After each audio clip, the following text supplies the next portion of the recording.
So in 2008, I was a complete hot mess. I had recently come out with the truth of living a double life and being in an affair for over 2 years. That affair occurred in my church. So when I came out with my truth, my church didn't really know what to do with me. So I really felt kind of shunned and done. And I was trying to decide, do I give up on God? Do I give up on my faith? Do I even want this church thing in my life anymore? I had been raised extremely conservative. It was a list of, these are the things you do, these are the things that you don't do. I just knew that I knew I would never have that in my life. And the way I was never gonna have that in my life was by following all the rules. And then I couldn't believe that my church didn't have a plan for me when I finally said, I'm a hot mess, help me. A friend of mine at the YMCA invited me to Joy Church. And I was intrigued, first of all, because of the name. And I thought, well, I'll give it a try, why not? And I really thought everyone was a little Cocoa for Cocoa Puffs. Everyone was a little too happy. And so I remember not going back for like a month. And then something would always draw me back, and then I would go. And I'll never forget Pastor Jim saying, your rear view mirror is small, and your windshield is big for a reason.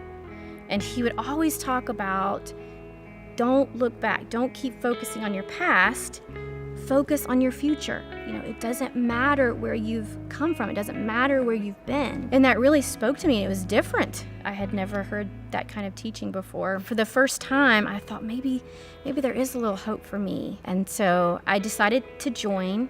I found myself really seeking God in the Word.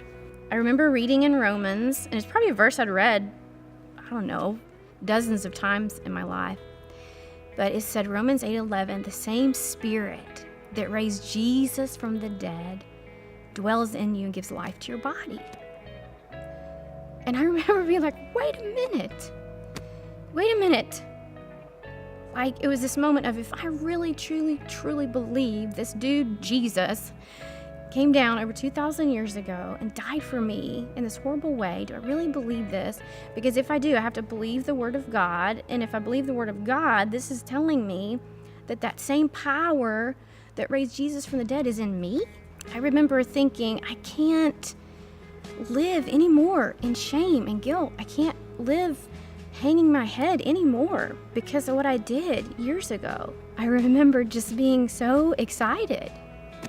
I thought, I believe this.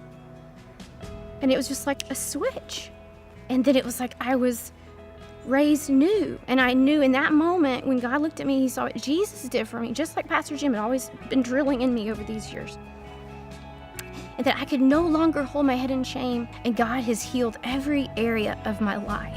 And I'm now able to be the voice I so desperately needed in my own life 12 years ago, back in 2008. And it's been amazing, and I couldn't have done it without Joy Church.